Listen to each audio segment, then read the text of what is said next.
Dan nafsu ni sifat dia sifat dia kebudak-budakan. Sebab tu yang paling tinggi nafsu budak-budak dan orang perempuan. Sebab tu orang perempuan ni 9 nafsu 1 akal. Orang lelaki pula 9 akal 1 nafsu. Sungguh orang perempuan 9 nafsu 1 akal. Dia macam-macam dia. Tu macam-macam dia keinginan dia. Dia nak tu, nak ni. Kalau pakaian tu nak matching semua. A'udzu billahi minasyaitonir rajim. Alhamdulillah, kita sama-sama panjatkan syukur kehadiratillah subhanahu wa ta'ala yang dengan limpah dan kurnianya diizin oleh Allah subhanahu wa ta'ala pada kita pada malam ini dapat bersama-sama kita dalam satu majlis yang disebut oleh baginda Nabi SAW dengan panggilan Raudatul Jannah, yakni artinya taman-taman syurga Allah. Yang ni yang disebut oleh alim ulama, syurga ni ada 2, iaitu satu namanya syurga ajilan, satu lagi namanya syurga ajilan. Satu dengan huruf alif ajilan, satu lagi dengan huruf ain ajilan. Syurga ajilan itu artinya syurga yang disegerakan. Adapun syurga ajilan yang huruf ain tu iaitu syurga yang ditangguhkan. Ditangguhkan itu artinya syurga yang hakiki abadi, iaitu akhirat nanti. Adapun syurga yang disegerakan itu iaitu di dunia ini. Di dunia ini kita berada di taman-taman syurga dan kita bersama dengan orang-orang yang soleh yang moga-moga mereka itu adalah ahli-ahli syurga. Itu menjadi tanda kalau awal lagi Allah jadikan kita berada di dalam taman-taman syurga, itu menjadi seolah-olah tanda-tanda bahawa nanti di hari akhirat insya-Allah kita akan dibangkitkan bersama-sama di dalam syurganya Allah nanti di hari akhirat kelak, insya-Allah, amin ya rabbal alamin. Yang saya hormati pengerusi surau dan seluruh saf kepimpinannya, para imam, para bilal, tok-tok syiah yang tak dapat kita nak sebutkan namanya satu persatu, yang amat-amat disanjungi para asatizah, alim-alim ulama, tuan-tuan guru, ustaz ataupun ustazah yang hadir pada malam ini, mohonlah ditegur kepada hamba yang fakir dalam bidang ilmu ini. Sekiranya apa yang disampaikan dan dikongsikan ada salah dan silapnya, yang kita kasihi ayah-ayah, ibu-ibu, pemuda-pemudi muslimin dan muslimat yang dirahmati Allah sekalian. Surau ini namanya Surau Al-Yakin. Betul? Memang ejaan dia QEEN ke? Nama style kan? Tu Surau Al-Yakin. InsyaAllah orang-orang ni semua yakin-yakin belaka. Jadi malam ni tajuk yang diberikan kepada saya iaitu jiwa yang tenang. Jiwa yang tenang kan? Baik, insya-Allah. Pertama sekali kita nak kena faham jiwa tu apa dia. Jiwa-jiwa ni kita sebut cakap Melayu, dan Arab dia juga disebut sebagai nafsu. Jiwa tu nafsu. Nafsu tu makna diri kita lah. Kalau baca dalam kitab Minhajul Abidin karangan Al-Imam Al-Ghazali rahimahullah, dia ada banyak nama tapi dia sama. Dialah nafsu, dialah hati, dialah nyawa, dialah roh. Cuma keadaan yang berbeza menjadi nama yang berbeza. Dan nafsu ini adalah satu makhluk yang Allah ciptakan untuk kita dan diletakkan kepada kita. Nafsu ni dia ada sejarah dia. Nafsu ni dia masa Allah ciptakan dia, Allah cipta 2. Satu namanya nafsu, satu lagi namanya akal. Bila Allah cipta akal, Allah tanya pada akal, siapa engkau, siapa aku? Man anta, man ana. Maka jawab akal, anta Rabbi, engkau Tuhanku. Adapun wa ana abduka, dan aku adalah hambamu. Itu akal jawab, engkau Tuhan dan aku hamba. Itu akal. Lepas tu akal ni dia boleh memikirkan yang hak dan yang batil, boleh membezakan. Dan boleh membezakan mana yang betul dan mana yang salah. Itulah fungsi akal. Adapun bila nafsu dicipta, Allah tanya, siapa engkau, siapa aku? Maka jawab nafsu, engkau, aku. Sombong dia. Kemudian dicampakkan nafsu ni ke dalam neraka yang paling sejuk selama ribuan tahun. Allah ada cipta satu neraka, neraka tu neraka yang sangat sejuk. Ada gak orang kata orang macam tu syok, dia duduk dalam sejuk. Ni bukan sejuk macam ni, sejuk macam ni memang syok. Kenapa? Ni sejuk gila-gila punya sejuk. Orang panggil sejuk gila babunnya sejuk. Nampak? Makna sejuk gila kan? Pernah kita masuk dalam freezer, bukan petai rumah kita tu, jangan masuk, tak boleh keluar dah tu. Ni freezer jenis besar. Kan ada? Kalau macam kedai-kedai supermarket ke apa, dia nak simpan barang-barang frozen dia apa, freezer tu besar. Pakai t-shirt gini tak boleh. Sejuk kita dalam tu, dia kena pakai baju Eskimo. Kalau rasa macam nak pergi luar negara, tak usah jauh-jauh, masuk situ sudah. Masuk dalam tu sejuk gila. Tapi ini lagi sejuk daripada tu. Memang sejuk sungguh. Masuk dalam tu, bawa keluar, lepas ribuan tahun bawa keluar, Allah tanya lagi, siapa engkau, siapa aku? Dengan sombong lagi bongkak kata nafsu, engkau, aku. Biadab tu kan? Tak pergi. Allah masukkan sekali lagi dia ni, nafsu ni, dalam neraka yang paling panas pula. Tadi paling sejuk, ni paling panas selama ribuan tahun. Kemudian habis dah, bawa keluar, tanya lagi, siapa engkau, siapa aku? Maka jawab nafsu, aku, kau lah. Nampak ni betul-betul gila-gila punya nafsu ni kan? Memang tak nak ngaku kalah dia. Kali yang ketiga, Allah campakkan dia nafsu ni dalam neraka jok. Apa makna neraka jok? Neraka lapar. Allah ada cipta satu neraka. Neraka ni kalau masuk memang lapar gila-gila. Lapar, sungguh-sungguh lapar. Masuk dalam tu lama ribuan tahun. Dibawa keluar, ditanya pada neraka, ditanya pada nafsu, siapa engkau, siapa aku? Maka dengan tiba-tiba nafsu tunduk dan berkata, engkau Tuhanku, aku hamba-Mu. Baru dia kalah. Maka daripada hadis inilah, kata ulama, nafsu ditundukkan dengan berlapar. Iaitulah sebab itulah disyariatkan ke atas kita ni berpuasa. Bila berpuasa tu nafsu kita jadi lemah, dia tak ada kekuatan. Sebab itulah di bulan Ramadan kita boleh semayang tarawih 20 rakaat. Paling-paling tidak pun 8. Cuba malam ni pergi buat 20 boleh. Jadi kita semayang isyak kan. Lepas habis semayang isyak, Tok Imam pusing belakang kata, "Pas ni kita buat solat hajat nah." Baik-baik, insya-Allah mau belakang kata. Tapi kita buat 20 rakaat dah. Tu imam bagi salam, baru rakaat kedua je. Assalamualaikum warahmatullahi. Assalamualaikum warahmatullahi. Belakang tak ada, habis semua. Pakat lari balik habis semua. Tak ada kekuatan. Sebab apa? Sebab sekarang kita makan banyak. Tapi Ramadan nafsu lemah. Sebab tu ibadat kita rancak. Sebab tu ibadat kita dengan apa nama tadarus Qurannya. Hebat lah Ramadan, tadarus Quran. Luar Ramadan bukan tadarus, tidur terus. tak jadi tu kan. A'udzubillah muak dah. Dah macam mana nak baca ayat? Lemah. Sebab apa lemah? Sebab hawa nafsu. Gitu. Baik. Jadi adakah nafsu ni kena buang? Tak boleh buang. Nafsu ni kita perlu Allah bagi kat kita. Nafsu-nafsu ni apa dia? Mudah-mudah cerita, nafsu ni adalah keinginan. Bila kita ada keinginan sesuatu, itulah namanya nafsu. Sama ada keinginan dalam bentuk perkara baik atau keinginan dalam bentuk perkara tak baik. Nafsu juga lah tu. Keinginan nak makan, nafsu. Keinginan nak datang surau dengar kuliah, nafsu juga. Apa jua yang berbentuk keinginan, itulah datangnya daripada yang disebut sebagai nafsu. Itu dia. Ada yang kata jahat tu, itu namanya nafsu syahwat. Tu baru jahat. Ada pun nafsu saja belum tentu jahat. Sebab tu nafsu ni dia ada 7 tingkatan nafsu. Nanti kita akan cerita lebih kurang 7 tingkatan nafsu.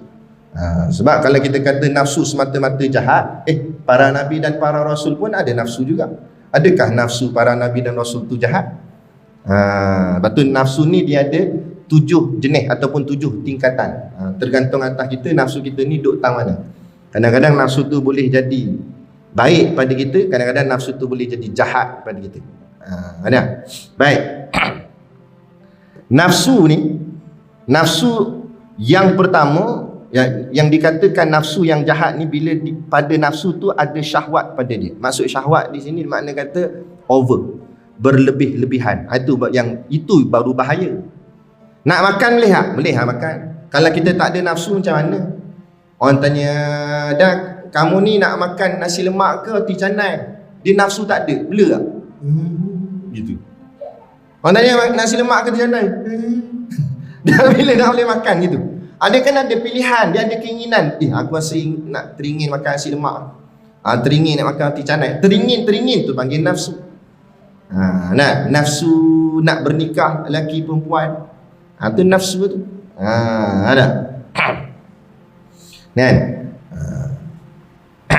Jadi itulah nafsu, yakni keinginan. Tetapi yang jadi masalah bila keinginan tu kita layankan sampai berlebih-lebihan. Itu baru jadi dipanggil nafsu syahwat.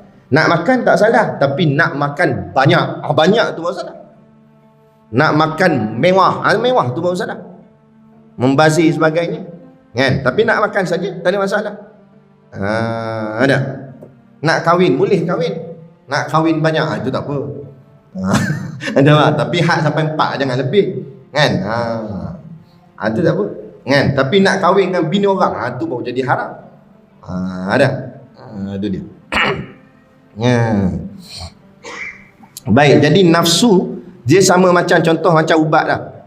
Walaupun ubat tu doktor kata baik, tapi kena ikutlah ketetapan dia. Kalau tak ikut ketetapan, dia tak jadi baik, jadi mudarat. Doktor pesan, ingat balik ni 2 biji makan sekali sehari. Dia pun makan 2 biji. Makan-makan dia rasa macam tak sembuh je ni. Dia kata 2 biji lambat rasa. Kalau 20 biji mungkin cepat ni. Memang cepat mampuih nama dia. Digitelan 20 biji, buih terus mulut sawan. Tak boleh. Walaupun itu ubat. Ni ubat kan baik. Dah memanglah baik, tapi kalau tak kena pada cara dia, dia tak jadi baik. Dia jadi jahat pula lah, jadi mudarat, jadi penyakit. Ditelan sampai 20 biji, kan? Tak boleh lah. Jadi begitulah nafsu. Contohnya. Dan nafsu ni sifat dia sifat dia kebudak-budakan. Sebab tu yang paling tinggi nafsu budak-budak dan orang perempuan. Sebab tu orang perempuan ni 9 nafsu 1 akal. Orang lelaki pula 9 akal 1 nafsu. Sungguh orang perempuan 9 nafsu 1 akal. Dia macam-macam dia. Tu macam-macam dia keinginan dia. Dia nak tu, nak ni. Kalau pakaian tu nak matching semua. Daripada ke kasut sampai ke payung. Kalau nak hijau, hijau semua. Nak merah, merah semua. Tu keinginan dia. Kita layankan jenuh. Dia pandai dia. Lalu depan kedai spare part tak ada apa. Tapi lalu kedai mah tengok buat cabut selipar.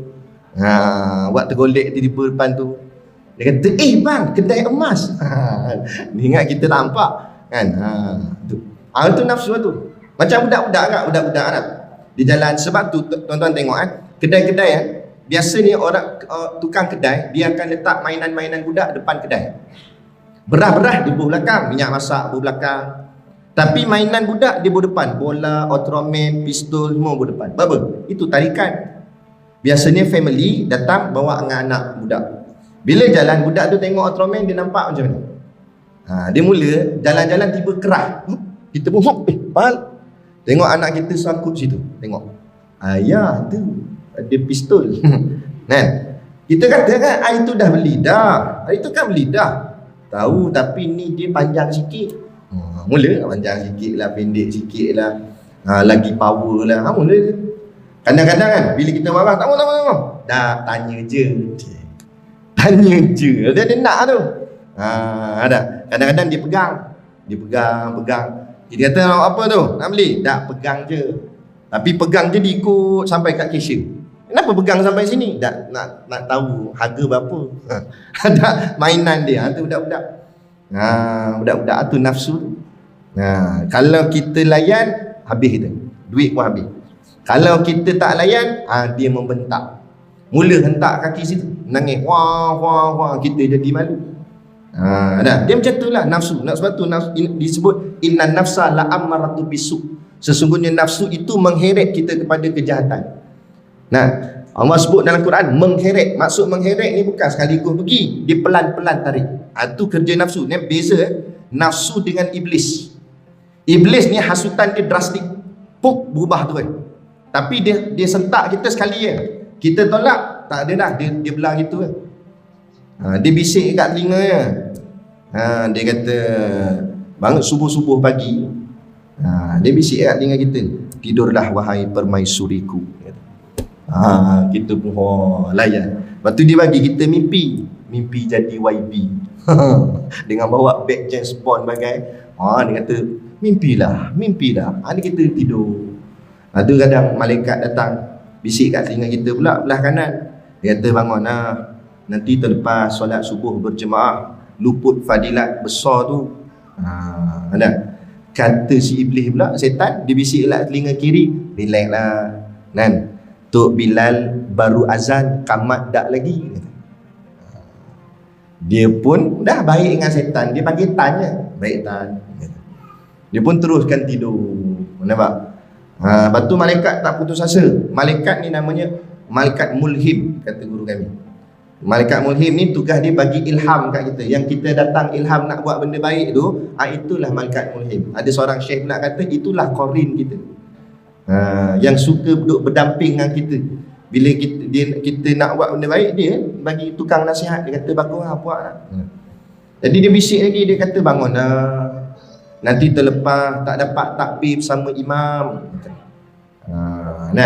Tu azan dah tu. Tok Bilal azan dah pula. Lepas tu Tok Bilal kamat dah pula. Tok Imam dah naik. Kita pun baru nak bangun, dia kata lah, Tok Imam baru angkat takbir, Fatihah tak baca lagi. Dan lagi dia kata. Dia pun ya Tan, dia kata. Tidur lagi. Tidur lagi. Malaikat tak putus asa, 3 kali dia datang. Dia kata bangunlah, nanti terlepas ni rakaat ni rugi. Memanglah sah, masbuk pun sah, tapi kurang fadilat, rugi sangat, pahala besar Allah nak bagi ni. Baru nak bangun, setan kata relax bro. Hari ni kan pagi Jumaat, Tok Imam baca surah sajadah, sujud sajadah pun belum lagi. Lagi dia tarik selimut. Tarik selimut. Sebab itulah kalau disebut lelaki Islam, namanya muslimin. Betul? Lelaki Islam. Kalau perempuan Islam, namanya muslimat. Tapi kalau jenis balok liat nak bangun subuh, namanya muslimut. Sebab dia geng selimut. Tak boleh nak bangkit. Itu masalah. Ni terikut. Ikut, itu iblis. Tapi kalau kita lawan, dia terus bangun, iblis tak kacau dah lepas tu. Dia dah belah gitu je. Tapi main dengan nafsu je ke? Dia tak belah sebab dia duduk dengan kita. Innan nafsa la amaratu bisu. Dia tak kisah kita bangun tadi, bangun dah. Tapi dia buat slow. Dia kata relax lah, pelan-pelan lah. Bukan dia sekat kita terus pergi ke masjid, dia tak sekat. Tapi dia bagi kita pergi. Tapi buat pelan-pelan, buat lambat-lambat. Tu yang menong dalam bilik air tu, dia tengok pilih tengok dia. Bila kata cepat ambil uduk. Dia tengok menong situ. Ada kan? Betul lah. Yang gelap tu selalu buat lah tu. Ada kan? Tu contoh. Tu main dengan nafsu ni. Sebab tu nafsu ni jangan kita layan. Layan menjadi-jadi. Macam budak-budak layan jadi-jadi. Kata tak boleh, menangis melalak-lalak tak. Habis macam mana nak buat? Kena sentak lah. Ayah kata tak boleh, tak faham bahasa ke? Pergi balik. Baru budak tu balik. Macam tu lah nafsu. Pergi layan, dia boleh lerek. Kena hantar dia. Aku kata tak mau, aku nak bangun subuh. Cakap dia. Bau dia cegah. Tapi jangan cakap kau kuat depan orang, nanti orang kata ni gila apa, marah siapa dia ni. Tiba-tiba pula kan. Gitu. Baik. Nafsu ni dia ada 7 tingkatan. Yang pertama namanya nafsu amarah. Sekarang ni kita nak tajuk kita jiwa yang tenang. Jadi jiwa yang mana? Nafsu ni jiwa lah, tapi jiwa yang mana yang dikatakan tenang? Yang pertama namanya nafsu amarah ataupun jiwa amarah lah. Nafsu amarah ni nafsu yang paling rendah, ni paling jahat sekali. Nafsu jenis ni dia langsung tak segan buat maksiat. Ni banyak dekat Facebook, TikTok. TikTok. Buka kamu Arab, tik tu mana bodoh, tok pun bodoh, bodoh, 2 kali bodoh. Sebab memang banyak yang buat apa video dalam tu jenis buat perangai video bodoh-bodoh.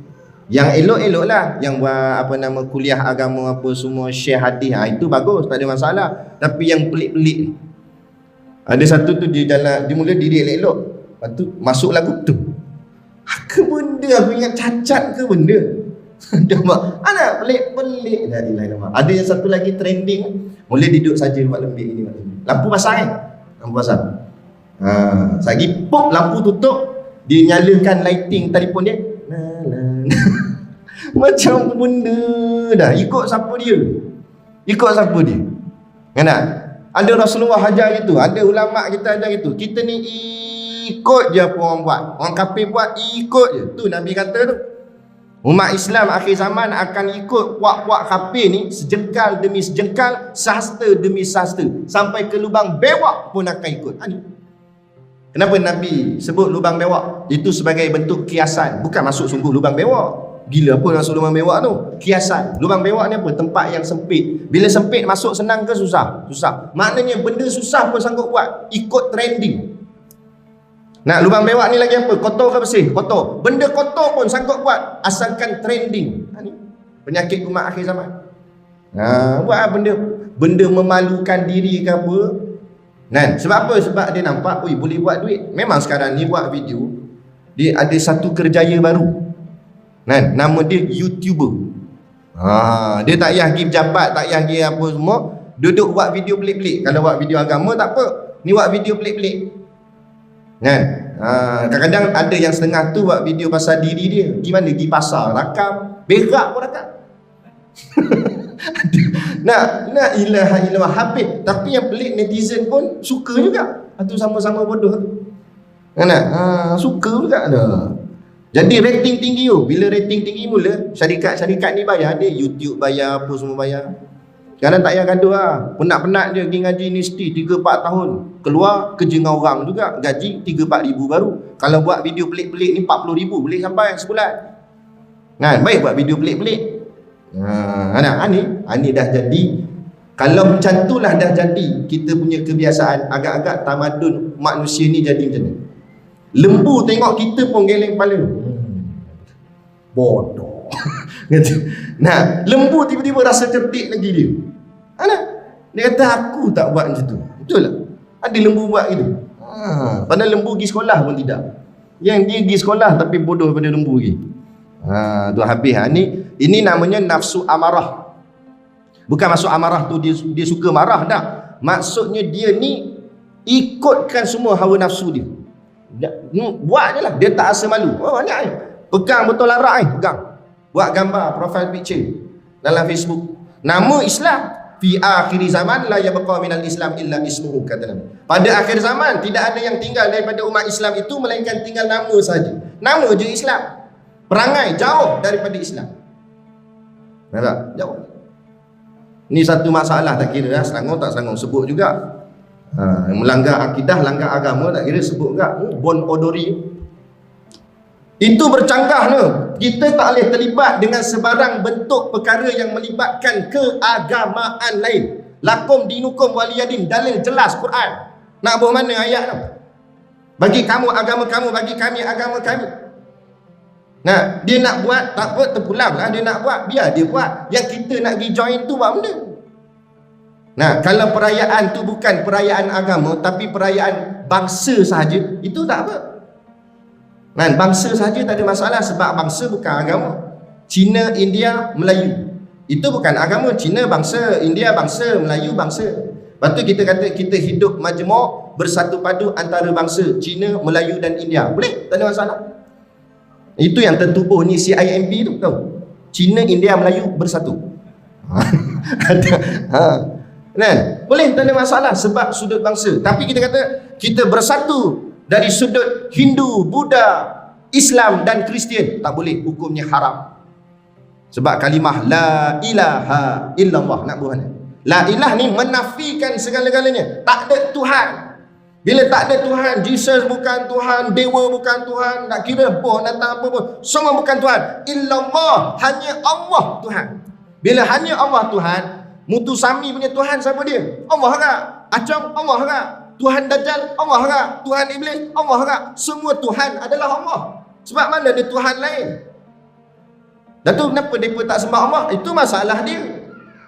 Itulah namanya kafir. Kafir ni bahasa Arab, terjemah Melayu maknanya tutup. Lepas tu orang putih ni bukan cerdik sangat, kita yang kulun sangat ikut ke dia. Orang putih ni bodoh. Dia tak ada bahasa nak kata tutup tu apa. Tahu tak? Dia tak ada bahasa nak kata tutup tu apa. Dia tengok Arab. Sebab tu bahasa Arab antara bahasa yang tertua. Dia tengok Arab kata kafir. Kafir tu makna tutup. Lama-lama tapi dia tak mengaji Iqra, jadi tak pandai nak sebut sangat fa tu. Jadi dia sebut cover. Jadi hasillah perkataan cover tu tutup. Ambil daripada perkataan Arab kafir. Tuan-tuan macam tak percaya je. Sungguh ni. Ada tak? Sama dengan bumi. Nah, dia tak tahu, orang putih tak tahu nak panggil bumi ni apa. Dia tengok Arab panggil apa. Kan? Allahul ladzi khalaqas samawati wal ard. Allah yang mencipta langit dan bumi. As-samawat langit, al-ard bumi. Jadi dalam bahasa Arab bumi itu al-ard. Tapi ialah orang putih ni dia bukan ngaji muqaddam Iqra 1, tak ngaji dia. Jadi dia nak sebut juga ard tu tapi tak pandai jadi earth. Sungguh. Ingat kita main-main ke? Nak sungguh. Maka terhasillah earth. Tu betul. Waktu kita banggalah. Agama kita cakap Melayu, cakap Arab. Kalau nak belajar cakap Arab. Ini cakap orang putih. Kalau dia cakap orang putih dengan orang putih, tak apalah, logik lah sebab kawan tu orang putih. Takkan nak cakap Melayu pula dengan dia. Mana dia nak faham? Tapi sama-sama Melayu cakap orang putih, pelik. Orang putih tengok pelik. Actually actually kusiku tu. Cakap je lah Melayu. Dulu kami di kuliah saya, dulu khidmat tok guru saya jadi driver dia, bawa tok guru Sidik Noh, guru saya. Dia ada mengajar dekat belah KJ, Kelana Jaya. Kan? Faham lah, belah-belah sana kan elit-elit sikit. Kuliah subuh, kereta paling lekeh sekali yang parking masa tu saya tengok Myvi. Yang lain semua Allah hebat-hebat belaka kan. Velfire. Nak sebut pun susah tau. Kan? Mau kereta power-power, mahal-mahal punya kereta. Jadi style cakap gitu cakap orang putih campur-campur rojak Melayu. Dulu kami bawa barang niaga ni, kami bawa ayam, jual ayam. Ayam kami bela sendiri, sembelih sendiri, jual. Jadi orang yang ada kefahaman agama ni, dia nak belilah ayam kami ni sebab ayam luar dia tak macam curiga sikit ke apa, dia nak beli. Kebetulan hari tu ayam kami stok habis, tak ada. Jadi tengah susun barang niaga tu, Tok Guru tengah kuliah kat luar. Kami susun barang niaga, anak murid ni. Jadi dia pun ada satu jemaah tu dia keluar. Dia kata, kitchen, chicken tak ada, chicken. Sebut chicken, sebut ayam dah lah. Kita Melayu. Cakaplah dengan saya, ayam tak ada ayam. Chicken, you all tak bawa chicken ke? Aku ambil ayam tonyoh atas muka tu. Ada kadang-kadang kita ni pelik sungguh lah. Bangga sangat ikut orang putih tu. Itu kata pelik. Perayaan tu perayaan orang Jepun. Dah majemuk sangat ke negara kita ni. Berapa ramai sangat orang Jepun dalam Malaysia ni. Sampai nak pergi sambut ikut Jepun. Jepun tak pernah sambut Aidilfitri, benar? Apa kita pergi kalutnya? Hampir semua perayaan bangsa seluruh dunia nak sambut kat sini. Hebat sungguh Malaysia ni. Majemuk segala majemuk punya negara. Habis jadi macam tu. Habis kita takut benda ni. Mula-mula memanglah benda ni mungkin nampak mungkin nampak tak besar mana bagi kita setengah orang. Nampak benda ni alah kecil je pun Ustaz. Masalah kecil itu pun nak kecoh-kecoh. Bukan. Masalahnya takut jadi biasa. Hari ni perayaan orang Jepun. Esok lusa perayaan apa pula nak masuk. Lama-lama jadi biasa. Dan masalah pula umat kita ni kurang kefahaman agama. Khusus-khusus bab akidah. Mula-mula tengok-tengok aja, selfie-selfie aja. Lama-lama nak try, boleh saya try sekali. Try buat dia punya cara ibadat dia tu. Cara penyembahan dia tu buat ikut sekali. Lama-lama dah jadi. Ni konsep dia faham gini Orang kafir ni, dia bukan suruh kita ikut agama dia sebiji-sebiji. Dia bukan nak kita pakai rantai salib. Dia tak suruh kita pakai rantai salib. Gila ke? Kita takkan ikutnya. Tak jadi, mana boleh akan datang salib. Oh, marah kita. Nah, macam sama tak? Ada dia nak bagi kita makan babi. Memang tak lah. Kan? Nampak hidung dia pun saja, hui, lempar ngamping-ngamping kan. Babi betul dia kata. Kan? Apa ni babi bagi aku? Marah, sensitif kita. Tapi tengok cara makanan. Dia ubah babi tu potong-potong kecil-kecil jadi jelitin babi. Masuk dalam makanan-makanan tertentu. Mainan dia halus. Macam tu juga ada buat sekarang ni. Dia tak suruh kita masuk Kristian, Yahudi ke apa ke, tak. Dia cuma nak kita jangan ikut Islam kita. Tu saja. Bila kita tak ikut Islam, kita ni agama apa? Tanya balik diri sendiri. Tu je. Jadi cara pertama nak longgarkan Islam kita, jadikan semua agama nampak sama. Mula dah dibawa datang ayat, hati-hati. Nampak macam baik. Dia kata kita peace, keamanan, jangan gaduh-gaduh. Semua agama baik. Nampak? Dia kata semua agama baik. Ada. Semua agama baik, siapa buat baik pun masuk syurga. Hui. Tak rosak akidah kita, kefahaman kita. Mana boleh? Kan? Mana boleh? Ada.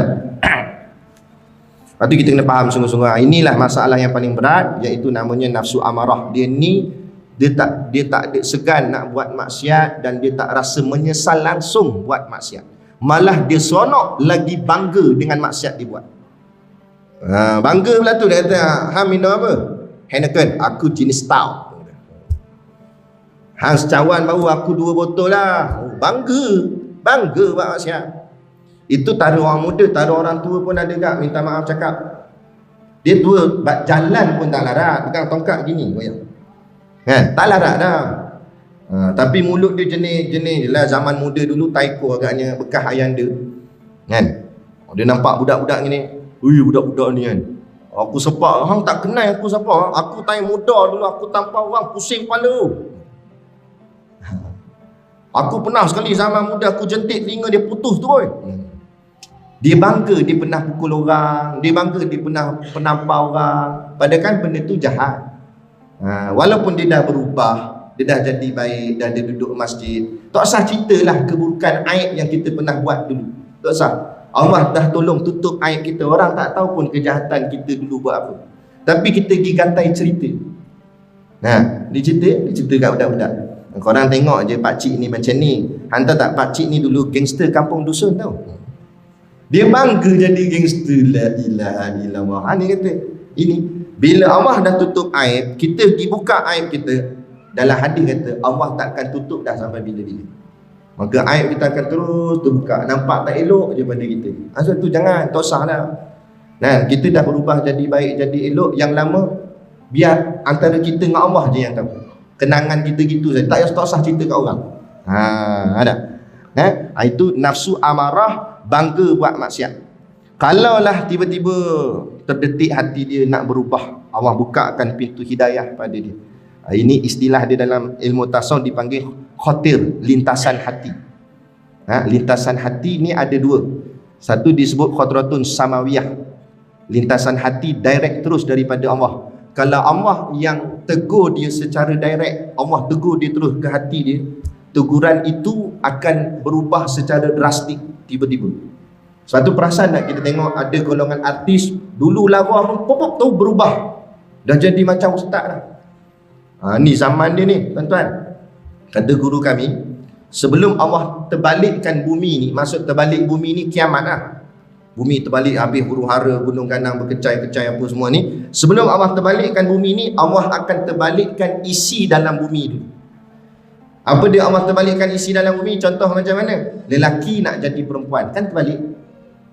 Kan ada tak? Lelaki nak jadi perempuan, perempuan nak jadi lelaki, balik. Ustaz nak jadi artis, ustaz lah kalau berlakon lah, menyanyi lah. Padahal tugas dia dakwah. Dah baca kitab, bagi pemahaman ilmu. Dah kalau dia nak berlakon, nak nyanyi. Artis pula nak jadi ustaz. Tengok berapa ramai hijrah. Artis pula nak berceramah, berkuliah. Kan? Antara tu yang dah meninggal dah pun. Apa orang panggil tu? Ali Setan. Sampai melekat nama dia. Tapi baik tak setan dah dia, baik. Berubah tu pakai dengan jubah putih, dengan serban putih, janggut putih. Loh, macam Tok Guru tu kan. Kita tengok, Allah. bersih muka. Itu berubah. Itu tanda-tanda. Tengok, negara kafir mula ikut-ikut cara Islam. Kan? Tengok itu di UK, takbir raya dekat tengah-tengah bandar UK. Tak London. Kan? Negara Islam pula tiru-tiru cara kafir. Tengok negara Islam, UAE, Abu Dhabi, joget nak pakai apa nama dedah aurat apa semua. Oh tak ada, Arab Saudi lebih kurang tak? Ngang konsert bagai. Ada habis dah. Habis. Ni bila nampak dah tanda-tanda tu ada banyak dah, semua jadi terbalik, jaga. Sama gak ni? Dulu yang meriah kuliah-kuliah agama, ceramah-ceramah agama ni di mana? Di kampung-kampung. Betul tak? Di masjid kampung, surau kampung, bersepah selipar. Si ada jual kacang depan tu. Kan? Budak-budak pula nampak pantang, nampak selipar banyak, main baling selipar. Tu imam balik selipar tinggal sebelah. Ada dulu di kampung-kampung.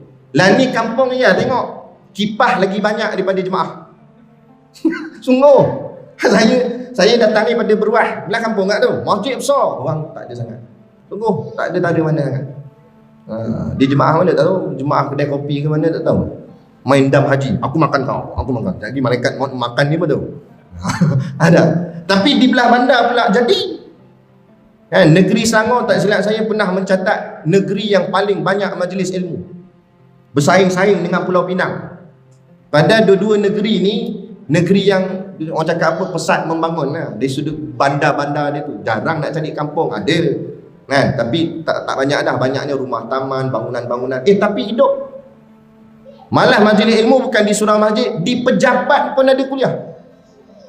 Tak puas kuliah di surau masjid, dipanggil pula ustaz mengajar di pejabat.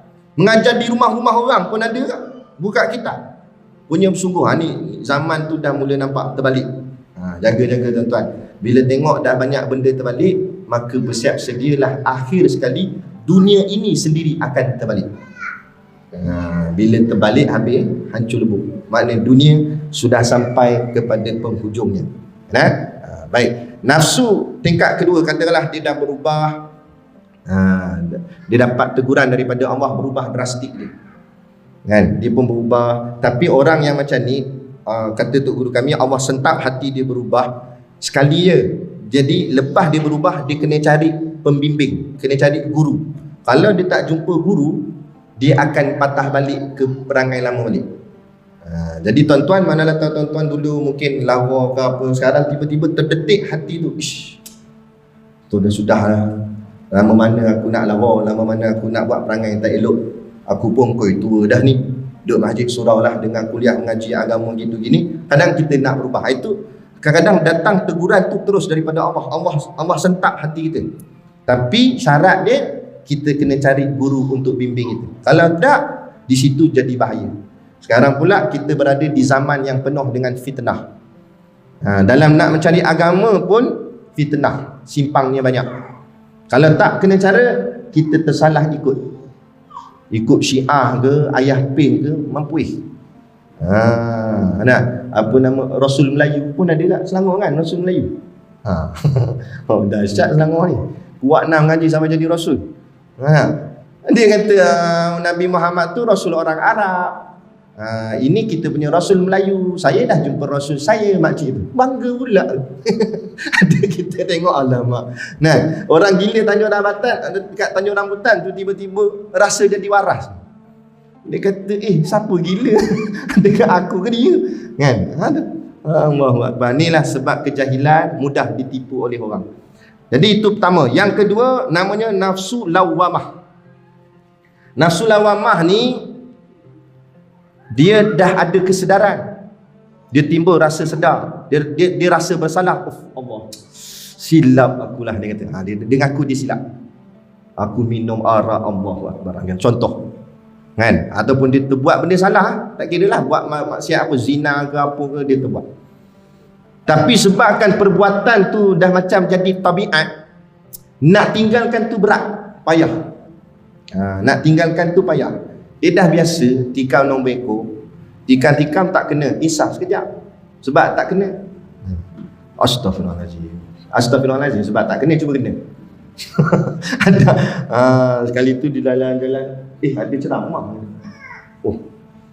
Nombor kereta ustaz ni macam om juga. Dia ambil nombor plate kereta saya. Ada tak? Ni atul lawamah tu. Dia sedar dia buat salah, tetapi nak tinggalkan tu masih lagi berat. Dia tak ada kekuatan. Dia asyik terbuat lagi. Dia taubat, terbuat lagi. Taubat, terbuat lagi. Dia kata, aku silap lah, duduk silap-silap, esok buat lagi. Itu namanya nafsu lawamah. Ada kena buat macam mana? Kena mujahadah lagi. Pergi mengaji kuliah, kena zikir banyak. Kena belajar kefahaman agama untuk bentuk hati tu, untuk betulkan nafsu tu. Sampailah akhirnya Allah berikan dia kekuatan naik tingkat yang ketiga. Nama nafsu tu nafsu mulhamah. Nafsu mulhamah. Nafsu mulhamah ni macam mana pula? Dia dah ada kekuatan mengubah diri dia. Tapi sekali-sekali terkona juga. Dia dah baik dah, bagus dah. Datang masjid dah. Kalah tu imam, serban dia 2 ekor turun.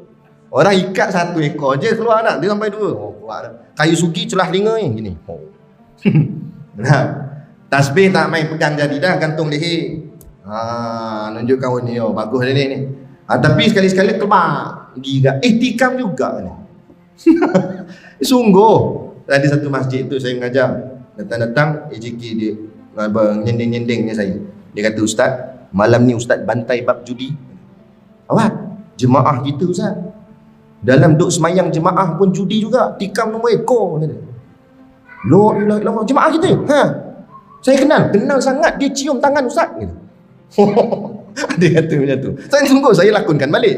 Saya pun kuliah haram judi, keluar dalil apa semua. Tengok sekali nak balik tu salam, tak cium dah tangan gitu. Oh, kenal dah siapa dia. Sebab selalu dia cium. Contoh. Tu namanya nafsu mulhamah. Bagus dah dia jadi orang masjid apa semua, tapi kadang-kadang terkena juga. Masih lagi lemah. Masih lagi lemah. Dia kena mujahadah lagi sungguh-sungguh. Lepas tu kadang ada budak-budak muda dia telefon saya. Ustaz, macam mana nak istiqamah? Saya dah taubat, tapi saya terbuat lagi dosa saya. Sebab tu saya cakap, kalau macam tu makna kamu tak faham apa makna istiqamah. Apa makna istiqamah? Makna istiqamah, kamu berterusan, jatuh bangkit balik, jatuh bangkit balik, jatuh bangkit balik. Itulah istiqamah. Memang payah. Macam mana kita dah jatuh bangkit, tak jatuh-jatuh dah. Susah. Kita bukan macam Nabi dan Rasul maksum, wali lagi tak. Kita al-insanu mahalul khata' wan nisyan. Manusia ini tempat lalai, tempat lupa, tempat tersilap. Itulah kita. Asyik lupa, asyik lalai, asyik leka. Bukan tak tahu. Dah tahu dah, tapi tersilap juga, terbuat juga benda salah. Nampak? Sebab apa? Lemahnya kita, lemahnya iman. Habis macam mana nak buat? Teruskanlah istiqamah. Dah sedar kita jatuh, bangkit balik. Sedar jatuh, bangkit balik. Sebab tu kita kena mendampingi alim ulama, majlis ilmu ni, taman-taman syurga apa semua, kita kena dekat. Sekurang-kurang bila kita buat salah, kita dengar nasihat-nasihat agama tersentuh hati. Baru kita kata, Allah betul juga, silap aku. Barulah dia direction tu dia akan betulkan balik. Jalan kita tersasar, dia betulkan balik. Macam kita ikut GPS lah, saya datang sini ikut GPS, Waze. Dia kata turn right, kita masuk kanan. Kalau dia kata turn right, kita masuk kiri. Dia kata wrong way, kita buat bodoh. Wrong way bodoh. Dia marah tu, dia mengang. Pusing balik dia kata. Kita terus tak, kita buat keras tak nak pusing balik. Adakah kita akan sampai ke destinasi yang kita nak pergi? Tak sampai. Malah bukan sakat tak sampai, makin jauh daripada tempat kita nak pergi. Sekarang hidup kita ni nak pergi mana? Kita nak pergi syurga. Lepas tu kita tersalah jalan. Quran kata patah balik, silap jalan tu. Hadis Nabi kata patah balik, silap jalan tu. Ulama kata salah tu, patah balik. Kita buat bodoh. Akhirnya jalan kita ni yang kita pilih tu akan sampai ke syurga atau tidak? Pertama tak sampai, yang kedua semakin jauh. Itu berat. Bila dah terlalu jauh, berat dah. Kita ni kalau terjadi jahat pun jangan sampai hati mati. Jangan sampai hati mati. Sebab hati bila mati, tak terkesan apa pun bila orang nasihat pada dia. Malah dia boleh lawan balik pula sebab dia sombong. Orang tegur dia tak kena ni, Kena pula yang tegur tu budak. Dia semayang, dia orang tua dah semayang. Angkat takbir buat malas. Gitu kan. Tapi kalau salam orang bagi duit kau main. Kan? Angkat takbir gini malas. Jadi ada budak ngaji pasti belakang. Bila nak balik tu dia tegur pakcik, ustaz saya ajar kalau angkat takbir macam ni, bukan macam ni pakcik. Oh, dia terus melenting ah. Hey! Hang makan garam dulu ke aku makan garam dulu? Dia main buah garam. Nampak? Kita beli garam sekilo, bagi kat dia. Nak sangat garam. Kan? Ni. Boleh tak boleh tegur. Betul lah, kita rasa macam malu lah sebab yang tegur tu budak. Tapi apa dia cakap betul ke tak betul? Betul. Paling-paling tidak pun kalau kita terasa hati, Allah budak tegur aku, paling-paling tidak diam. Yelah, bilang gitu je lah. Jangan kita tengking marah budak tu. Tapi sebab ego sombong, hati mati, tak boleh dengar nasihat orang. Pandai nak cakap. Itu hati mati tu. Hati mati ni Allah tak boleh kesan. Jadi rosak. Ada satu cerita tu tok guru kami cerita, kawan dia jatuh motor, himpak tangan. Bila himpak tangan jadi darah beku dalam ni, tak berjalan darah. Dia tanya kawan-kawan, macam mana nak buat? Kawan dia pesan, ambil batu tungku tu, hang panggil apa? Tuang. Panaskan dulu, lepas tu hang tuang dia. Lama-lama darah tu pecah lah, jalan lah balik. Oh gitu gitu lah. Dia balik buat. Tapi dia ni jenis penyegan, balok liat, tahu balok liat sini. Orang Perak kata balok liat ni pemalas gila kan. Jadi dia ni panggil bini dia, Jah, pergi panas batu, aku nak tuang ni, kawan aku kata ni nak bagi darah jalan ni, kena tuang batu. Bini solehah, baik bang, pergi panas. Nah, dah siap bang batu, letak kat tangan aku ni. Dia letak. Kawan kata tuang masuk apa? Angkat, letak, angkat. Dia punya pemalas, letak aje. Letak, tidur, lepas tu terjaga. Bau hangit. Bau hangit apa ni? Kata. Jah, panggil bini dia. Masak apa dapur? Sampai hangit bau ni. Tak masak apa bang. Lepas tu bau hangit. Tu daging abang. Kata. Tangan dia hangit. Kenapa dia tak rasa sakit? Sebab sudah kulitnya mati. Dagingnya mati. Daging mati tak terasa. Begitu juga kata ulama, bila hati dah mati, cakaplah apa pun. Buat bodoh itu. Pandai cakap ustaz ni kata. Boleh. Dia tak terkesan.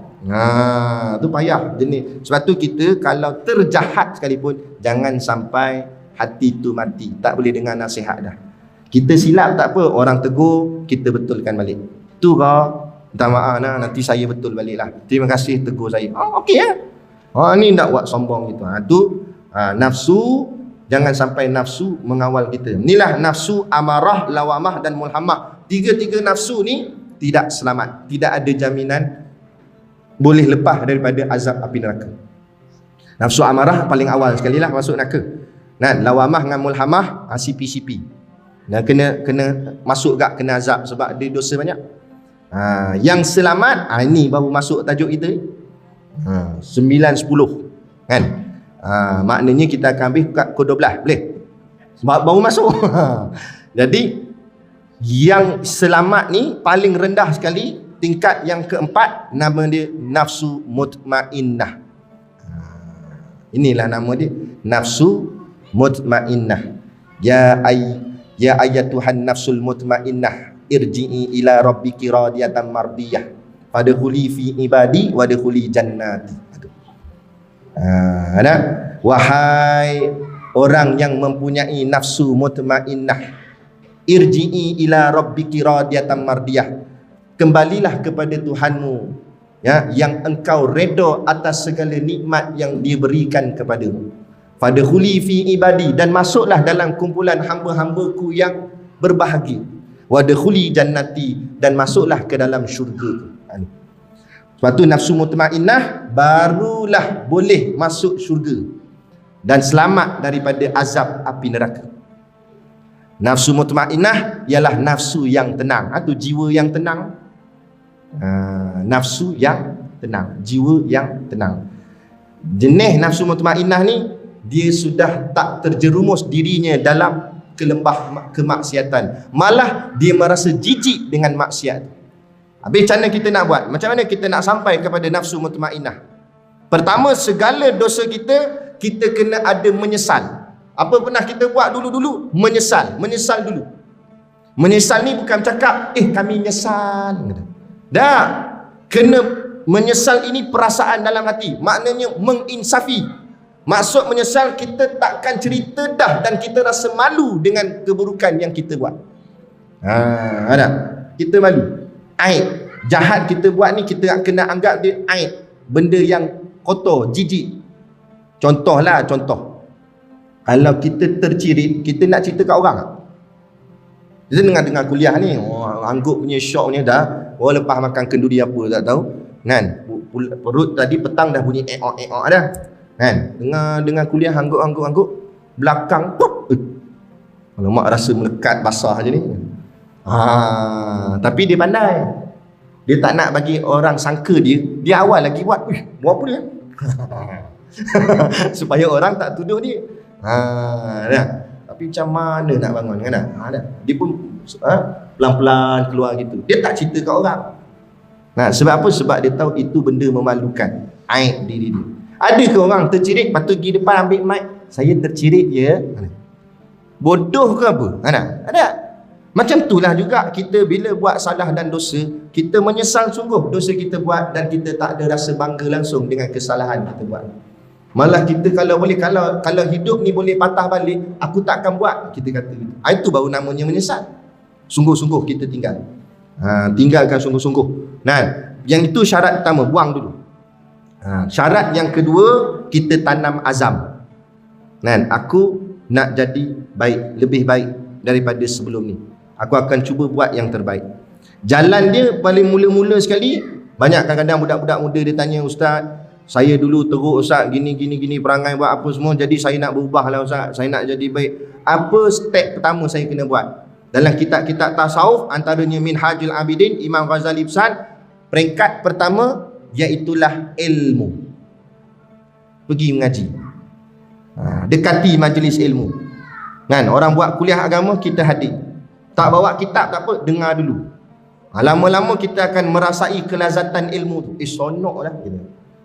Bila dah rasa lazat tu, dah rasa sedap, mulalah kita pelan-pelan beli kitab apa semua, ikuti kuliah. Mula kita akan makin lama makin kenal ramai-ramai tok-tok guru alim ulama. Mula kita ikut kuliah sana kuliah sini. Tu dah dia dah merasai kelazatan. Dia sebenarnya tuan-tuan, ayah ibu yang dirahmati Allah sekalian, barang-barang akhirat ni dia sebenarnya barang-barangnya barang lazat. Sebenarnya lazat ni maknanya sedap. Tetapi kenapa kita tak rasa sedap? Kenapa dengan kuliah rasa macam nak cepat dia habis? Sekejap dia tengok jam, ustaz ni tak berhenti-henti ke dia? Ada. Tapi kalau tengok drama, keluar dah tadi kata tu, habis dah. Dia tanya. Dia buat terkejut. Ada. Bila bahagian lagu, kita boleh bertahan lama. Tengok bola lama 90 minit. Kuliah lama sikit mula. Dia main jam dia. Ada satu masjid tu lagi kuasam dia ni. Dia duduk belakang sekali. Masa tu orang tanya soalan. Takkan kita tak nak ra'i, kita ra'i lah jawab sikit soalan orang tu tanya. Dia duduk belakang, dia buat tangan dia. Dia kata dah berhenti. Loh, siapa? Barang ni barang agama. Kita duduk macam ni tak rugi sikit pun, pahala semua. Cuma pahala tu Allah hijabkan, tak nampak. Kalau Allah tunjuk, kalau Allah tunjukkan, siapa duduk mengaji ni 1 jam Allah bayar 10,000 macam. Kita duduk dengan kuliah tadi pukul 8 suku, masuk sampai 8.30 jadi tinggi bonggong. Misalnya, tengok 5,000 lah masuk. Tu baru setengah jam. Cukup sejam makin tinggi. 10,000. Kalau macam tu agak-agak nak berhenti tak? Ustaz kata kita tangguh sampai sinilah. Dia kata, lagi. Sampai subuh pun tak apa. Sampai sengit kepala gini dengar. Kan? Apa? Sebab dah nampak ganjaran. Tak nampak, tu yang kita rasa macam tak ada apa. Tu cerita Bahlul. Tahu Bahlul? Bahlul ni bukan maki, tu nama wali. Kita salah guna. Bahlul betul. Kita marah pula. Padahal Bahlul tu nama seorang wali Allah. Satu hari Bahlul ni, wali ni memang perangai dia pelik-pelik. Jadi Bahlul ni dia pergi apa nama? Susun batu-batu macam nak bina bangunan. Dia susun batu-batu. Kemudian masa tu khalifah dan isterinya, khalifah zaman itu Harun Ar-Rasyid. Khalifah lalu dengan isteri khalifah lalu tegur, "Bahlul, kamu buat apa ni Bahlul?" Kata Bahlul, "Aku tengah membina mahligai di syurga." Khalifah gelak lah. Gila kata, apa bina mahligai syurga pakai batu-batu gini. Tapi isteri khalifah dia memang kenal Bahlul ni, jadi dia layankan si Bahlul ni. Dia kata, "Oh, kalau macam tu saya nak satu Bahlul." Bahlul kata, "Boleh." Lepas tu tanya dia, "Dah berapa harga?" "1 darham." Kata Bahlul. "Ui, murahnya." Nah, bagi adik saja layankan. Sekali tu balik malam tu tidur, khalifah ni Harun al-Rashid ni dia tidur malam, tidur mimpi nampak ada pintu gerbang besar, siap ada pengawal depan. Bila nak masuk, pengawal tu sekat, "Tak boleh masuk." "Asal tak boleh masuk? Ni siapa punya istana ni?" "Ini tu tuan dia." Tengok atas pintu gerbang tertulis nama isteri dia. "Ini nama isteri saya. Jadi ini isteri saya punya." "Betul. Ini isteri kamu yang punya, tapi bukan kamu punya. Kamu tak boleh masuk." Macam mana isteri saya boleh dapat mahligai lawa macam ni, besar macam ni?" "Dia beli kat Bahlul," kata pengawal. Beli kat Bahlul. Jadi esok pagi dia bangun daripada tidur, berlari dia cari Bahlul. Bahlul," dia kata. "Nah, aku nak juga satu mahligai syurga yang kau bina tu. Boleh?" Kata Bahlul, "Boleh. Apa pula tak boleh?" "Boleh." "Dah berapa harga 1 darham kan?" "Dah, harganya 100,000 darham." Kata, "Semalam baru 1 darham. Hari ni 100,000 darham. Weh, kalah harga minyak gini," kata. Tu saya tambah lah. Dia kata, "Oi, cepatnya naik," kata. "Memanglah," kata Bahlul, "sebab kamu dah tengok." Dia kata. Apa pengajaran? Pengajaran dia, kita hari ni ibadat-ibadat bab-bab akhirat, kuliah agama, majlis ilmu, sembahyang jemaah, apa lagi? Masuk korban ke apa ke, semualah barang-barang akhirat, barang-barang ibadat, baca Quran dan sebagainya. Kita anggap amalan tu macam amalan RM1, macam 1 darham, macam murah. Kita tak pandang tinggi.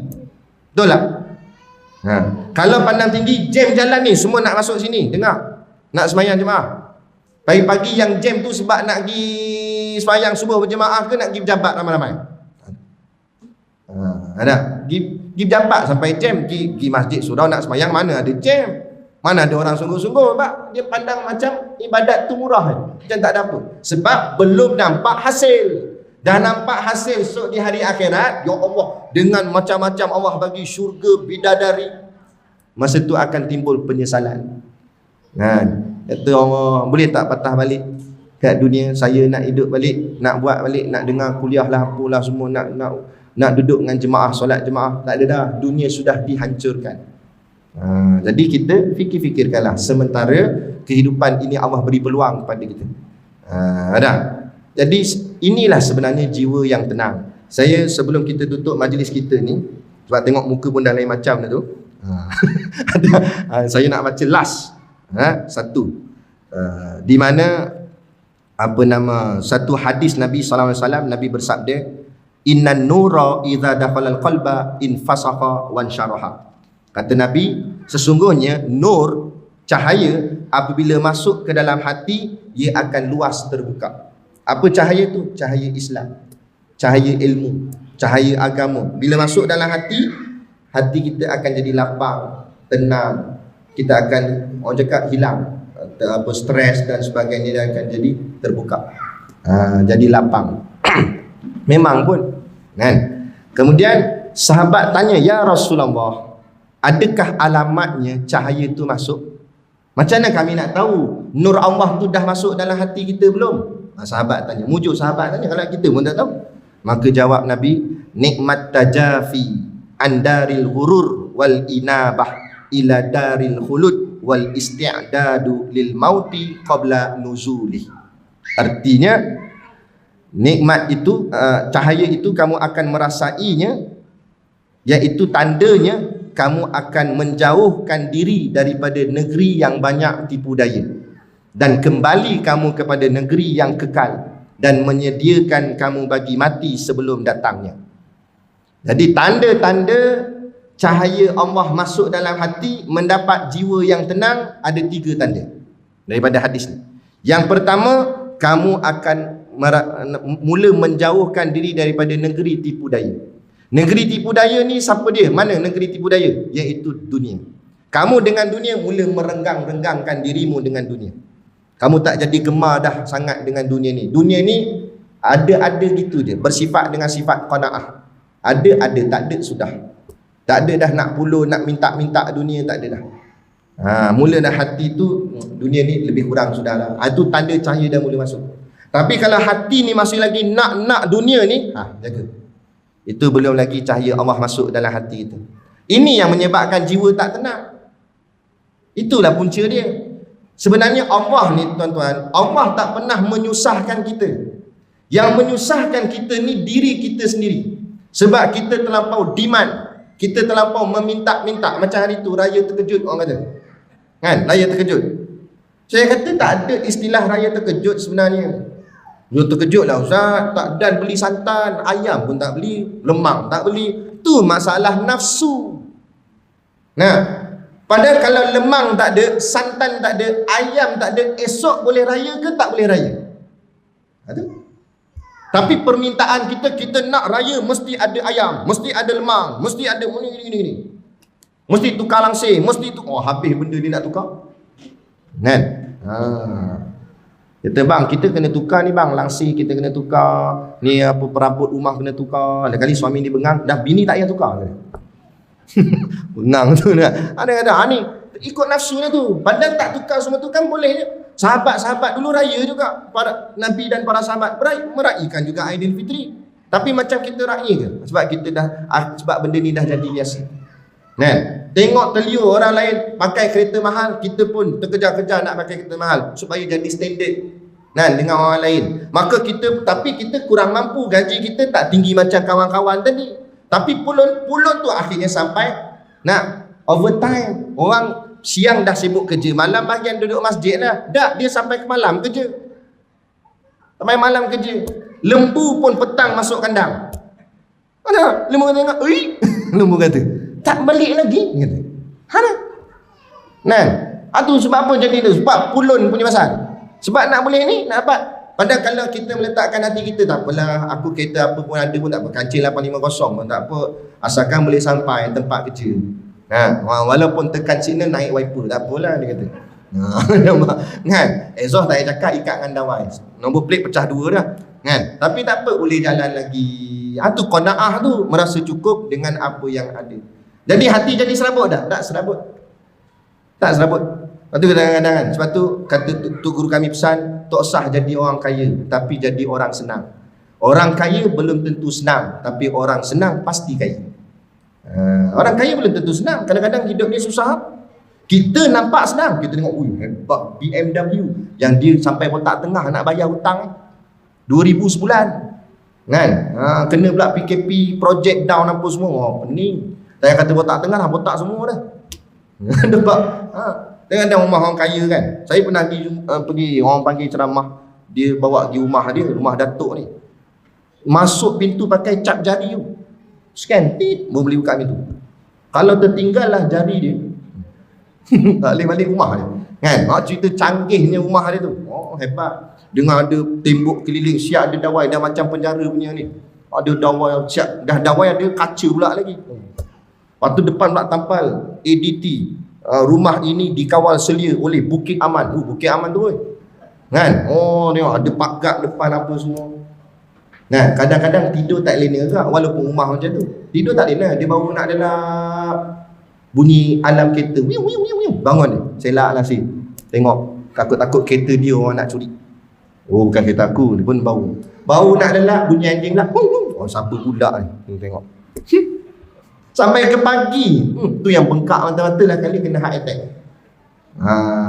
Sebab hidup tak tenteram. Macam tu. Tapi cuba tengok rumah orang kampung. Rumah kampung tak ada cat jari tu, main encel tolak itu tuk. Itu pun kadang-kadang dah loose, tolak jatuh balik lah kali. Ya. Dia gitu. Kadang-kadang sendal dengan kursi gitu kan. Keliling mana ada pagar, pokok rambutan keliling. Serai. Itu. Guard mana ada guard, reban ayam depan. Tu guard dia. Kan? Lebih kurang rumah lebih kurang. Tidur Allah senyenyak-nyenyak ni sampai terlepas subuh.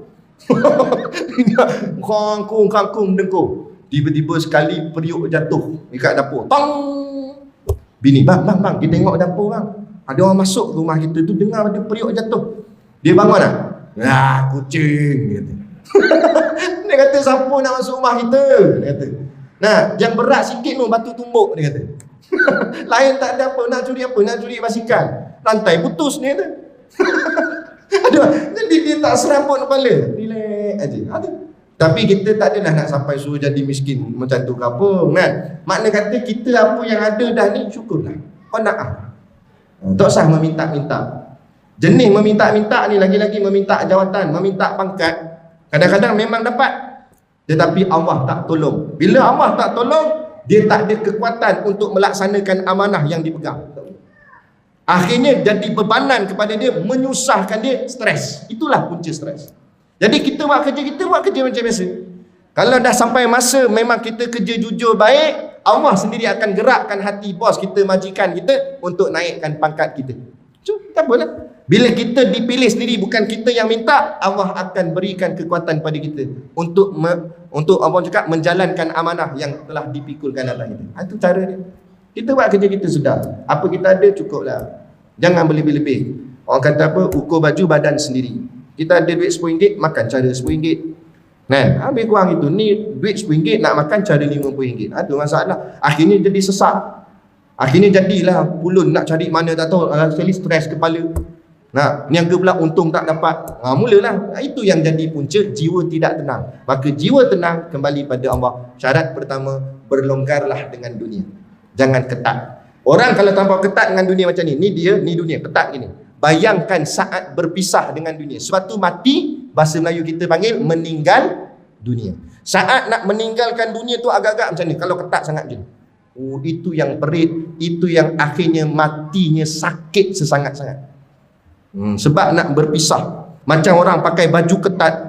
Dia bukan pakai baju adik dia, baju baby siapa dia pakai, ketat sangat. Agak-agak nak buka macam mana? Sekali bila payah nak buka, sentak, koyak gitu. Macam tu cabut nyawa, ketat. Malaikat maut, tarik itu. Allah. Menjerit.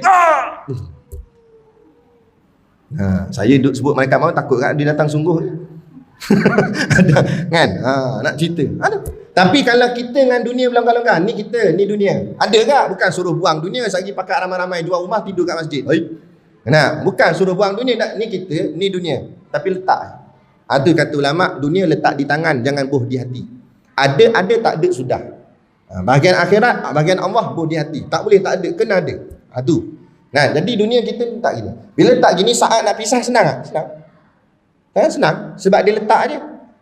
Kan? Macam orang pakai baju longgar. Dia dengan dunia longgar-longgar je. Pakai baju besar. Bahagian collar ni, empat kepala boleh lepas. Tangan tak payah kata, dengan punggung boleh lepas bahagian lengan. Mana besarnya baju. Saat nak cabut senang. Senang, sekali jalan. Itu. Nah, orang dengan dunia berenggang ni mati. Allah gitu. Ni last. Ni betul-betul lah. Tadi lah. Ni betul-betul lah. Datang jauh. Raih lah sikit. Ada suatu orang ni cerita benar ni, tok guru saya cerita zaman dia mengaji pondok dulu. Dia ada kenal satu orang pakcik ni, mungkin pakcik ni wali Allah agaknya. Sebab dia ni pelik sikit perangai dia. Jadi pakcik ni dia kuat semayang. Asal kalau kita datang rumah dia dengar Allahu Akbar. Kita kena celah-celah dengar dia bagi salam, Assalamualaikum. Baru dia Waalaikumsalam. Padahal dia semayang ni. Kan? Jadi tok guru saya masa dia mula-mula mengaji, dia kerja sambil mengaji pondok. Satu Ahad baru dia pergi ngaji pondok. Hari lain dia pergi kerja. Mula-mula. Lepas tu baru dia berhenti kerja, masuk pondok terus. Tapi macam tu lah, berjinak-jinak. Akhirnya dia buat dia tu lah. Bila hari cuti-cuti dia pergi. Dia pergi ngaji pondok. Dia pergi dengan kawan dia 2 orang. Tapi sebelum nak sampai pondok tu, dia singgah rumah seorang pakcik ni yang kenalan dia lah. Kira macam pak saudara pada kawan dia ni. Pergilah. Gigi, Assalamualaikum, salam. Tengok rumah uzur. Rumah tiang sengit, bumbung bocor. Rumah tak lawa lah, kira rumah macam orang susah. Jadi kawan tok guru saya ni dia ngusik lah. Dia kata, oh ni yang dalam kitab sebut zuhud ni lah dia nak. Pakcik tu kata, tak, ni bukan zuhud, dia kata. Tapi ni je yang aku ada, dia kata. Alah, hidup atas dunia bukanlah mana, dia kata. Boleh lah nak tompang teduh tak kena hujan, dia kata. Tak apalah, borak-borak. Minggu depan datang pula, tiap-tiap minggu datang. Minggu depan datang pula. Kali ni datang, rumah dia cantik. Nah, yang sengit dah tegak tiangnya. Bumbung tak ada bocor dah. Siap cat dah. Lawa rumah. Hai. Kan saja musik dia lagi pakcik tu. Pakcik, oh ni lah yang dikatakan berubah-ubah ya. Dulu zuhud lah, ni tak zuhud. Kan saja dia musik pakcik tu. Pakcik tu kata, tak, bukan macam tu. Gini dia kata. Nah, aku buat lawa-lawa ni sebab aku takut lah, malaikat maut tak nak datang kat rumah aku. Sebab marin sudah diambil orang belah ni. Kan? Lepas tu pula, dia pergi ambil orang sebelah sini. Dia lalu tengah ni. Dia tak singgah rumah aku ni. Mungkin sebab rumah aku buruk agaknya. Dia kata.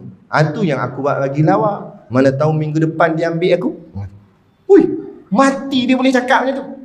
Kata mana tahu minggu depan malaikat maut tu datang ambil aku. Kalau dia datang, aku nak sambut dekat tangga ni. Dia tunjuk tangga ni. Minggu depan datang pula guru saya dengan kawan dia. Assalamualaikum, tak jawab. Assalamualaikum, tak jawab. Jiran sebelah datang, pakcik datang. Jadi pakcik ni memang kami tiap-tiap minggu datang ziarah dia. Dia tak ada dah. Tak ada. Meninggal dah. Meninggal. Bila meninggal? Marin. Sungguh macam dia cakap. Tengok kat tangga tu ada kesan van jenazah. Tayar van jenazah. Dia kata kalau dia mai, aku nak sambut dia kat tangga ni. Sungguh kat situ. Nampak? Tu kata. Apa pengajaran daripada cerita ni? Jangan lawakan sangat rumah, nanti malaikat maut datang dalam rumah.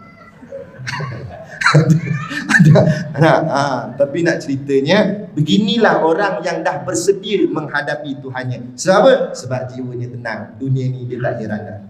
Kita masih lagi ada kecintaan terhadap dunia. Itu yang menyebabkan kita jadi takut nak menghadapi kematian. Ada orang dunia ni, letak ke dia lah, dunia ni fana. Dunia ni menyusahkan aku, baik aku bertemu Tuhanku. Maka ada satu hadis dalam kitab Jawharul Ma'hub, dia kata, al-mautu jisrun habib ilal habib. Mati itu jambatan kekasih bertemu kekasih. Orang yang mengasihi Allah, Allah mengasihi dia. Titik pertemuan mereka ini adalah al-maut, yakni kematian. Bukanlah kita nak suruh kita nak minta mati cepat, tak. Tapi makna kata bila kita dah betul-betul bersihkan hati kita, kita jadi bersedia. Ya Allah, bila-bilalah engkau ambil nyawaku, ambillah dalam keadaan aku tunduk betul-betul padamu. Dia dah bersedia. Sebab hatinya sudah tenang, jiwanya dah tenang. Ni ayat. Ya ayat Tuhan nafsul mutmainnah, irji'i ila rabbiki radiyatan mardiyah. Kata Nabi, wahai Abu Bakar, dikata kat sana Abu Bakar, wahai Abu Bakar, kamu dengar ayat ni betul-betul. Saat kematianmu, ayat ini akan dibacakan kepadamu. Sehingga dalam sirah sebut, dalam kitab tafsir cerita, saat Saidina Abu Bakar nak dikebumikan, tiba-tiba keluar satu suara baca ayat. Sahabat-sahabat semua dengar. Bahawa inilah tanda-tanda orang yang mati dalam keadaan yang tenang, yang baik, yang mulia, yang hebat. Moga-moga apa yang kita dapat pada malam ni, kita dapat memahaminya dan dapat kita buatkan satu, orang cakap apa, pembaharuan pada diri kita. Moga-moga hari ini kita jadi lebih baik daripada semalam, dan hari esok lebih baik daripada hari ini. Sama-sama kita buat perubahan, tak yang bukan untuk orang lain, untuk diri kita sendiri. Sebab kita semua kullu nafsin dha'iqatul maut. Semua kita pasti akan merasai mati. Tak boleh lari daripada mati. Siapa-siapa pun yang penyanyi Indonesia tu nyanyi tu, dia kata, apa nyanyi lagu tu? Orang kaya mati, orang miskin mati, raja-raja mati, rakyat biasa mati. Semua mati. Kalau dia tak sedar juga, tukar mati kepada mampus. Baru dia sedar sikit. Orang kaya mampus, orang miskin. Tak faham-faham. Padahal sama je makna dia. Tapi pedih sikit. Dia nak bagi kesedaran. InsyaAllah. Moga-moga kita diselamatkan Allah dunia dan akhirat. InsyaAllah. Jadi cukup sekadar tu. Saya mohon maaf sekiranya terkasar bahasa atau mengguris hati mana-mana pihak, dan mengambil sedikit masa tuan-tuan. Apa salahnya kita datang daripada jauh, kita berlebih-lebihkan masa urusan akhirat kita. Masa dunia kita dah banyak, apa salahnya masa akhirat kita lebihkan sikit. Moga-moga apa yang kita buat malam ni, lebih-lebih kita duduk di sini ni, Allah berikan ganjaran yang berlipat-lipat kali ganda pada kita, dan Allah ampunkan dosa-dosa kita semua. Dan moga kita semua nanti berpimpin tangan masuk ke dalam syurga Allah, insya-Allah, amin. Jadi cukup sekadar tu, dan macam biasa ada, kat mana tahu dia letak, ada produk perniagaan untuk menampung sekolah pondok dan tahfiz kami. Dan saya ambil sikit masa, kalau ada siapa-siapa anak-anak 7 sampai 17 tahun berminat untuk dijadikan pelajar ini menghafal Al-Quran, kami ada sekolah Mahat Tahfiz Qiyam di Batu Hampa, Berwas, Perak.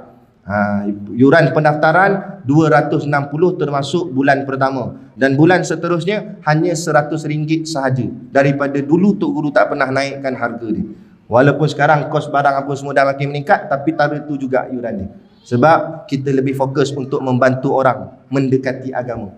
Bukan nak buat bisnes, nak bantu saja.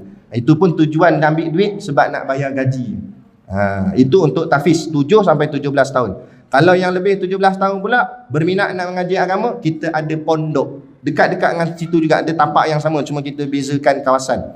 Pondok untuk orang dewasa umur 18 tahun dan ke atas. Ke atas tu sampai berapa Ustaz? Tak kira, 150 pun tak apa. Kalau ada lah, nampak. Tapi biar sihat, jangan sampai merangkak gitu. Susah pula lagi kan. Jadi, dan pondok pula percuma, tak ada sebarang bayaran. Tahfiz tadi bayar sebab kita ada warden nak jaga budak-budak kena jaga, tak jaga habis lingkup kan tak? Jadi kena ada tukang jaga, bila ada tukang jadi kita kena bayar upah lah dia, sebab tu kita kutip yuran. Ada pun pondok dewasa tak payah jaga dah. Takkan pondok nak kena ketuk ketampi rotan apa benda kan. Jadi pondok pandai-pandai sendirilah kan. Janji datang nak mengaji apa semua kita ada.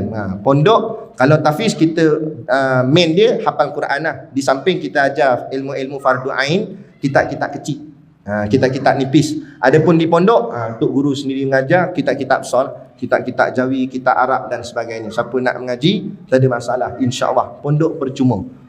Semua percuma, tak ada yuran pendaftaran, tak ada yuran bulanan pun tak ada. Cuma makan minum sendirilah. Tapi tak perlu risau sebab orang duk infak. Beras kami menimbun sampai ke siling dalam stor, orang duk bagi. Sampai saya terpaksa cakap jangan bagi beras dah, nak bagi benda lain, minyak masak ke telur ke apa, sebab ni orang duk infak. Hari ni pun kita tengok kesedaran terhadap pemahaman agama semakin meningkat. Jadi orang duk infak tak pernah putus, alhamdulillah. Jadi sumber makanan insya-Allah dia, cuma kena masak sendirilah yuk. Takkan kami mengajar nak kami masak tolong suap tu nak mampu namanya. Tu survive sendirilah berdikari. Jadi insya-Allah kalau ada siapa anak-anak Selangor yang berminat, dialu-alukan. Untuk makluman, sebenarnya saya pun anak Selangor. Saya lahir di Gombak dan membesar di Shah Alam, Alam Megah, Seksyen 28. Orang panggil Haikom kan. Dan sekarang mak saya menetap di Desa Pinggiran Putra, bersebelahan dengan Putrajaya. Tu. Tapi mak saya ada di Sabah, jadi kalau balik rumah pun tak ada siapa gak. Ada adik je lah. Jadi ni sebenarnya saya balik ke negeri asal saya sendiri. Tapi saya berhijrah ke Perak untuk mencari ilmu agama, mengaji pondok. Dan akhirnya kahwin dengan orang Perak, jadilah orang Perak, yuk ke Joyuk. Tapi Rik Giant tetap di hati. Jangan risau. Jadi cukup sekadar tu pada malam ni yang dapat kita kongsikan. Moga-moga saya mengambil masa ni nak mohon maaf lah. Moga-moga perkenalan kita ini membawa sampai kepada syurga, insya-Allah. Jadi cukup sekadar tu. Wabillahi taufiq wal hidayah. Wassalamualaikum warahmatullahi wabarakatuh.